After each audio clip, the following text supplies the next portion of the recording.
반갑습니다. 이제 오늘은 소인수분해까지 다 배웠잖아요. 우리가 소수 합성수 배웠고, 그다음에 거듭제곱 배웠고, 이제 소인수분해까지 다 배운 상태에서 소인수분해에 관한 몇 가지 문제 한번 풀어보는 시간을 갖도록 하겠습니다. 응용편이라고 보시면 되고요. 그렇게 어렵지 않은 4가지 문제 준비했습니다. 4가지 문제를 풀 때 칠판에 써져 있는 문제를 잠깐 멈추시고 여러분들은 잠깐 생각하고 푸는 시간을 갖고 난 다음에 선생님의 설명을 들었으면 좋겠습니다. 이 문제를 풀 때 바로 설명을 듣는 것보다 반드시 혼자서 먼저 생각하고 풀어보고 고민하는 시간을 충분히 갖고 이렇게 푸는구나를 알아내는 게 제일 좋은 수학 공부 방법이다 라고 생각을 하시고요. 잠깐 멈추고 지금부터 잠깐 멈추고 총 4개 문제 한번 연습장에다 풀어보도록 하겠습니다. 네, 자, 다 풀었다고 생각을 하고 바로 풀이 한번 생각해 보도록 할게요. 1701을 소인수분해 하려고 한다. 소인수분해를 했더니 A의 M승 곱하기 B에 대한 N승이다. A 플러스 B 플러스 N 플러스 N의 값을 구하시오. 초등학교 때는 이런 영어를 쓰지 않았어요. A, B, M, N 이런 영어들을 쓰지 않았는데 이제 중학교 교육과정부터 본격적으로 이런 문자들이 나오기 시작한다 라고 생각을 하시고요. 별거 없습니다. 풀고 난 다음에 대입하시면 돼요. 자, 1701부터 갑시다. 1701을 뭐 하라는 소리예요? 소인수분해 하라는 소리죠. 소인수분해는 보통 2 아니면 3이야.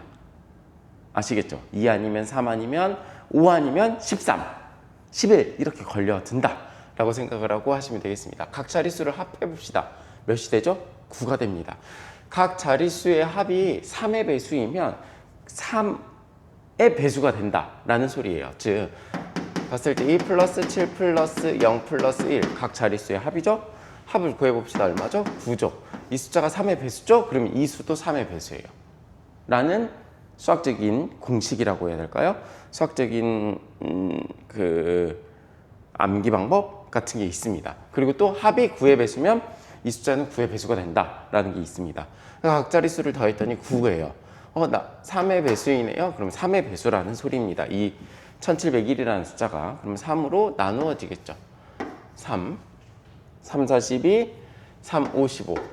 그 다음에 3, 6에 18, 3, 7에 21. 됐죠. 567. 그 다음 또 다 더해봐요. 몇의 배수일까요? 네, 3의 배수입니다.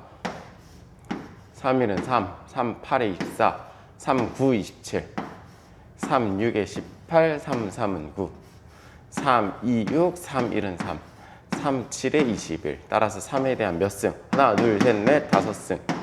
곱하기 7에 대한 1승입니다. 그러면 A 값은 얼마예요? 3. M 값은 5. B 값은 7.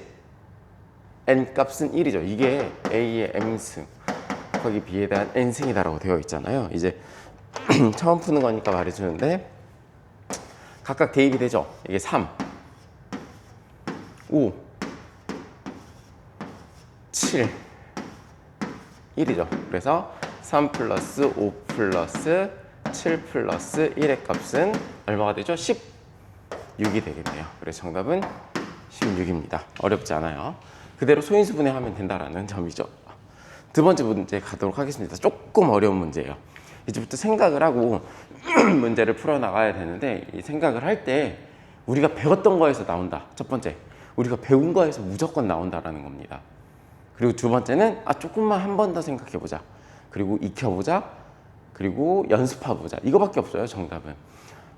그래서 매번 말하지만 이 수학이라는 게 중학교 때 1등 하는 사람이 고등학교 때 수학에서 1등 할 확률이 높아요.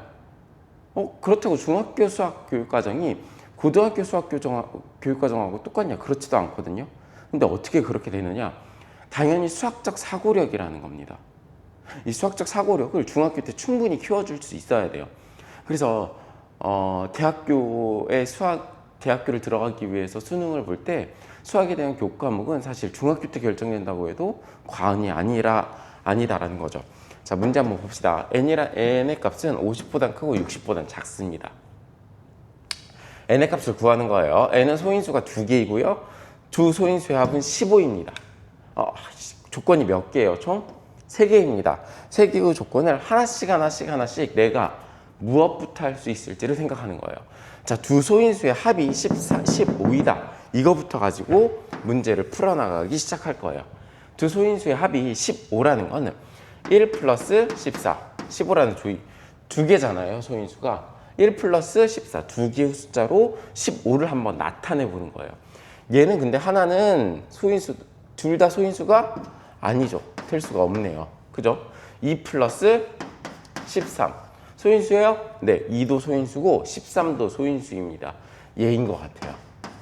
더 가볼까요? 3 플러스 12. 안 되죠. 왜요? 12가 소인수가 아니잖아요. 4 플러스 11. 안 되죠. 뭐가 소인수가 아니에요? 4가 소인수가 아닙니다. 5 플러스 10. 안 되죠. 10이 소인수가 아니잖아요. 6 플러스 9. 둘 다 소인수가 아니죠. 7 플러스 8. 안 되죠. 8이 소인수가 아니잖아요. 그 다음 건 쓸 필요가 없겠죠. 거꾸로 갑니다. 8 플러스 7. 그 다음에 9 플러스 6. 10 플러스 5. 아니다 된다라는 건 조합 자체가 이렇게 바뀌니까 똑같이 아닐 거예요. 그러면은 뭐하고 뭐만 된다? 그렇죠. 2 플러스 13만 된다.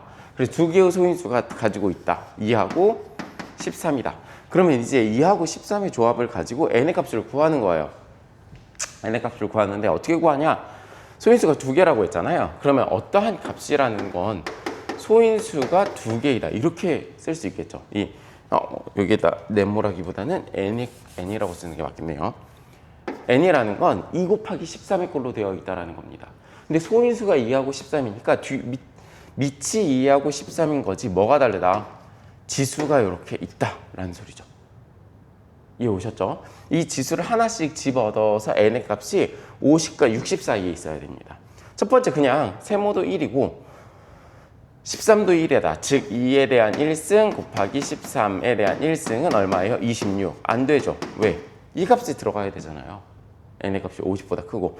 그럼 n이 1일 때 세모가 1일 때 네모가 2인 경우에는요. 2 곱하기 13에 대한 제곱. 13 곱하기 13 얼마예요? 169입니다. 13 제곱 자체가 169이기 때문에 이미 안 돼요. 얘는 무조건. 이해 오셨죠? 그러면 13의 제곱은 아예 가능성 자체를 두지 않는 거예요. 13은 무조건 몇 승일 거예요? 1승이다라는 거예요. 13은 그냥 13일 때 무조건 정답이 나올 거다. 그럼 이에 대한 제곱으로 가야겠네요. 13입니다. 4 곱하기 13. 얼마죠? 4, 3, 12. 4일엔 4, 52네요. 정답은 얘겠네요. n의 값은 52가 됩니다. 이해 오셨죠? 문제를 하나씩 풀 때 하나씩 생각하면서 경우의 수를 따지는 거예요. 2가 1일 때 13은 1, 2, 3, 4 이렇게 갈 수 있겠죠. 근데 2에서 이미 막혔어. 3에 갈 필요도 없어, 네모의 값은. 그럼 이제 두 번째 2에 대한 제곱일 때 13은 1, 2, 3, 4일 텐데 2에 갈 필요도 없죠? 그러니까 2에 대한 제곱일 때만 따져봤던 거예요. 그리고 2에 대한 3승일 때 따져보고 세제곱일 때 따져보고 라고 생각하시면 되겠습니다. 3번 문제 갑니다. 3번 문제는 응용편이라고 소인수분해의 응용편이라고 생각하면 됩니다. 2에 대한 제곱 곱하기 3에 대한 제곱 곱하기 5 곱하기 a가 어떤 자연수의 제곱이 되도록 할 때 어떤 자연수의 제곱이 되도록 하는 건 각자의 숫자들이 모두 다 무슨 승이어야 될까요? 무슨 제곱이어야 될까요? 짝수 제곱승이어야 돼요. 어떤 자연수의 제곱이 되도록 하기 위해서는 각 자리의 숫자들, 소인수들의 이 지수들이 반드시 짝수이어야 합니다. 짝수 또는 0이어야 됩니다. 이해 오셨죠? 무슨 소리냐? 2에 대한 제곱 곱하기 3에 대한 제곱은 나중에 가면 2 곱하기 3으로 묶고 제곱으로 나타낼 수 있어요. 어떤 수의 제곱이라는 게. 계산해보면 압니다. 2는 4 곱하기 3, 3은 9, 9, 4, 36은 6에 대한 제곱과 같아요. 6, 6에 36이니까요. 이해 오셨죠? 이런 식으로 어떤 수의 제곱이 되기 위해선 전체의 제곱인 어떤 수의 제곱이 되기 위해선 이 수를 분해했을 때 소인수들의 제곱꼴로 짝수꼴로 나타내져야 된다. 지수들이 짝수의 또는 0의 꼴로 나타내져야 한다라는 겁니다. 이해 오셨죠? 첫 번째 규칙 꼭 기억하셔야 돼요. 어떤 수의 제곱이 되기 위해선 어떤 자연수의 제곱이 되도록 하기 위해서는 지수들이 짝수 또는 0이어야 한다 라는 거 꼭 기억하셔야 됩니다. 기본적으로 소인수분해에서 나올 수 있는 문제 중에 하나예요. 그렇다면 한번 가봅시다. 이제 문제는 그러면 쉬워지죠. 엄청 쉬워지네요. 어떻게? 2에 대한 제곱 곱하기 3에 대한 제곱 곱하기 5 곱하기 a가 어떤 자연수의 제곱이 되도록 할 때 가장 작은 a, 얘 짝수, 얘 짝수를 만들어야 돼. 그럼 얼마를 곱하면 돼요? 5만 곱하면 돼요. a 값은 가장 작은 이랬으니까. 따라서 a는 5이다. 왜? 5를 곱해야 5에 대한 제곱이 될 거 아니에요. 이해 오셨죠? 왜 그리고 가장 작은이라는 표현을 썼을까요? a 값은 굉장히 많습니다. 조금 전에도 말했지만 짝수승만 만들어주면 돼요. 즉 a의 값은 사실 2에 대한 제곱 곱하기 5 해도 됩니다. 5만 기본적으로 들어가 있으면 다 되는 거야.